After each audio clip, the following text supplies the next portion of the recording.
part of the yard. This is beginning a new video. The last one stopped for no reason.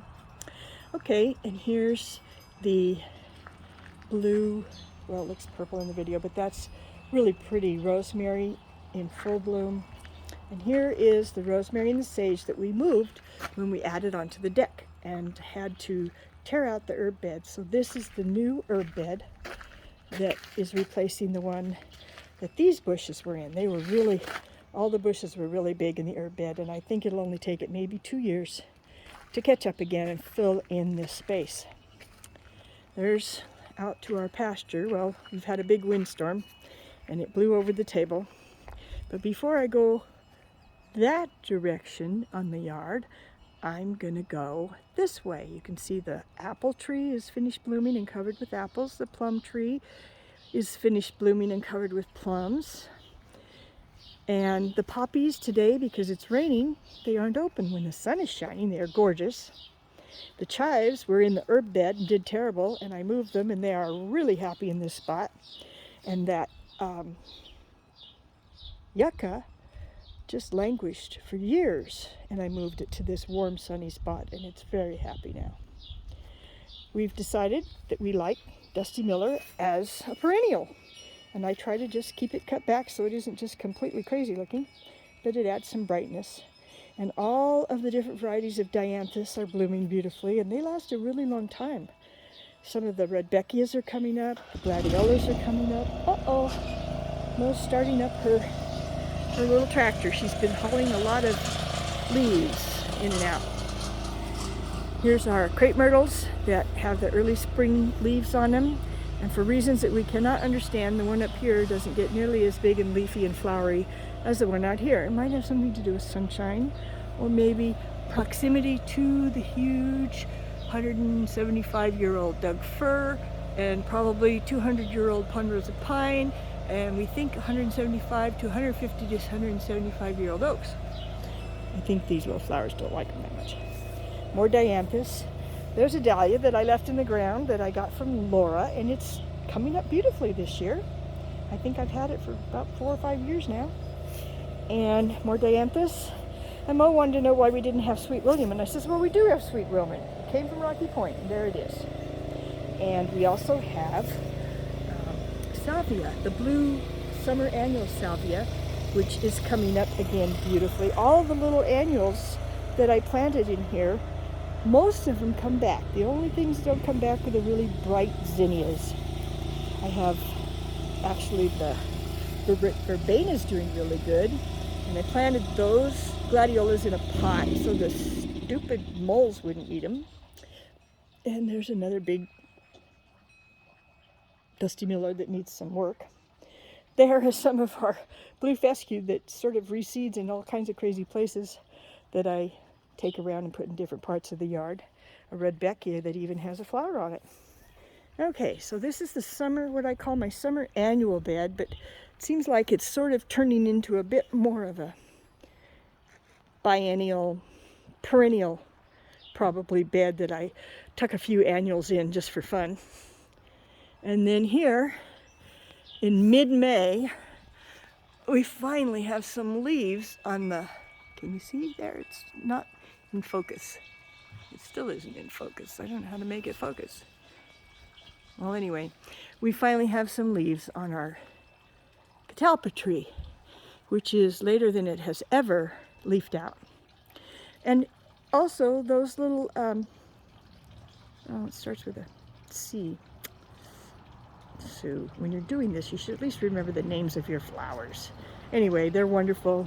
They come back, they last, and they bloom when it's chilly, and they like it. So now I'm going to walk around the yard. This is the flower walk. I really love this tricolor sage. I think that's going to be fun.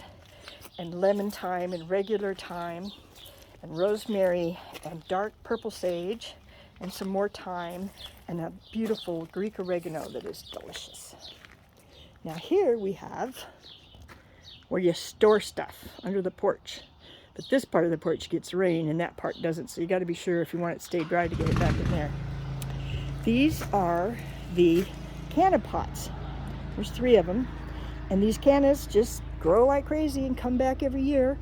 This year they're quite late, as you can see. There's a few little sprouts coming up, but all their earlier sprouts got completely toasted, well, frozen, because we had some really hard late frost. But they're going to come. They'll be okay. And here is a bunch of debris still left over. We've been working pretty hard cleaning it up, but we haven't got to this section yet. Here's some more fun little stories. These are some more vertical accents in annual pots that we've had now for 5 years. And I finally planted them in the yard. They are frost hardy. They last through all winter, and here they are. And these hostas in pots, I moved here because they were languishing over in the other flower bed, which I will get to at the end of this walk. But they seem to really love these pots. Most of this stuff here gets shade from the big oak, even though it's a hot western wall. But things do pretty well here as long as they get water. And here we have a little seedling Weigelia, started all by itself from one of these two plants, which used to be on the other side of the holly. This is hollies that Mo got at her brother's house a few years ago, and they're very happy this year. I think this one must be the boy. Has no flowers, but lots of good leaves. But check this out. This is the girl, and look at what she's doing. She's making some serious babies this year. Look at all those flowers. Look, there's even some berries starting, so I am really excited. I think this holly is going to be covered with red berries. So there's the Weigelia. They were both the same size. I moved them. This one is a lot bigger, blooming much later, but it is getting some flowers finally. And that one is smaller, but it bloomed much earlier.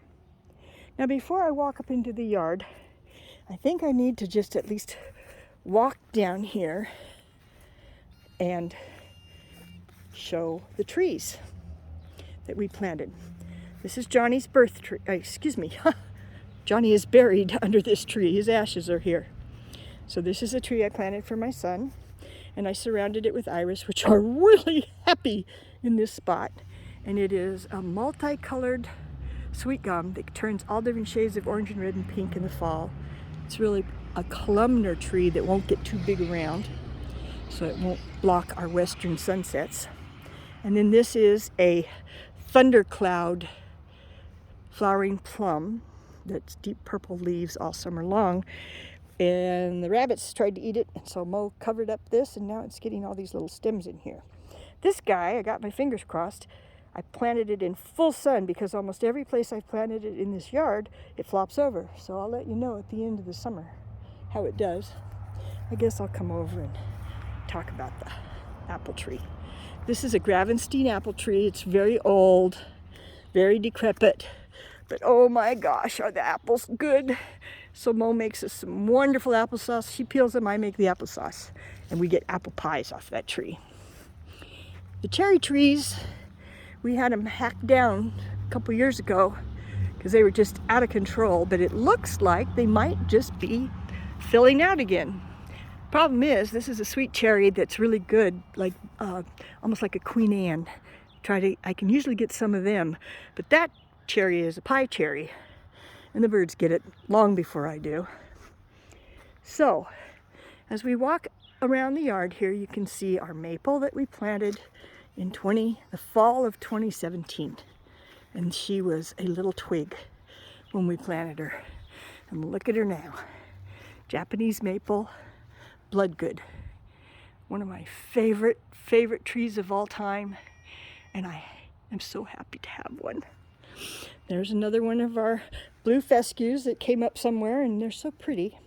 And then I have rudbeckias in here, and the daylilies are gorgeous colors in the summer.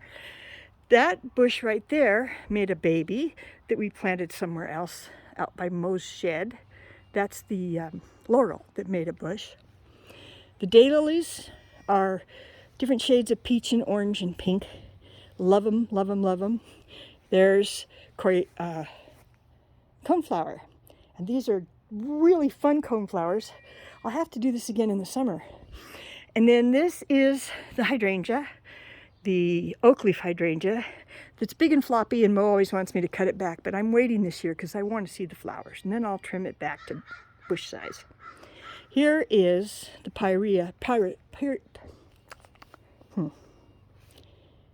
Well, anyway, I'll think of that one again too.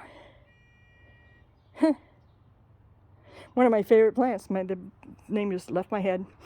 But it has beautiful, dark burgundy new growth. And I planted it up by the oak tree. I actually had another one just like it that died, so I bought a new one, left it in a pot. It didn't like the pot either, so I just replanted it this morning in this spot. And I'm really hoping that maybe she will actually get her new growth of those beautiful dark purple leaves. This is a really fun plant. This is a Shasta daisy, and instead of being floppy, it's tight, and the daisies are really big and fat, and the bush stays fat, and they don't flop all over the place. These iris came from Mo's house in Rocky Point, and we got new pots this year by the porch because the other ones finally gave out. There's the beautiful blue fescues that just look so pretty in a border. And this one got green grass in it. I had to replace it. And as you can see, I'm trying to take the grass back a little bit because I get tired of having to mow under these big fescues. So there's our blue fescues. We kind of like them a lot. And all the Virginia is almost through blooming. That came from Rocky Point, and we've multiplied them many times, and they keep growing and keep doing well. And down there, you can see, we had to cut down the madrone because it died, and it's been a year dead before we finally cut it down. But we saved this stump so that we could keep our birdhouses out here. And then Mo's going to build a birdhouse for on top of there. And we planted all those photinia 2 years ago, and they're finally catching and starting to fill in. And what Mo likes is for the photinia to shield us from the road. And when we first moved here, they didn't do that much. They were kind of open underneath, but now they're filling in. They're kind of beautifully obnoxious because they shelter us from the road, but they really, really grow fast, and they have to be trimmed back every year to keep them in control. Mo really likes them to be controlled and not to grow like big trees. Some people just let these things grow. In fact, you can see across the road there, those huge photinia there that are probably 20 feet tall are what these would do if we let them go and didn't trim. There's Mo's gate that she made out of the old doors from the cottage, and she carved all those little curlicues and built everything for our arbor entry. And we've managed to get some on a moving grass, as you can see, but we managed to get some of our succulents to grow over here. Mo's been working on that. She even planted some outside, if you can see through the gate there. And they're starting to catch and fill in. And then this is a little bush that was a tiny little thing a couple years ago, and it's got a beautiful color, barberry, and it stays nice and small. It doesn't get too big and floppy. This is a Mexican mock orange. Mexican orange, I think is what it's called.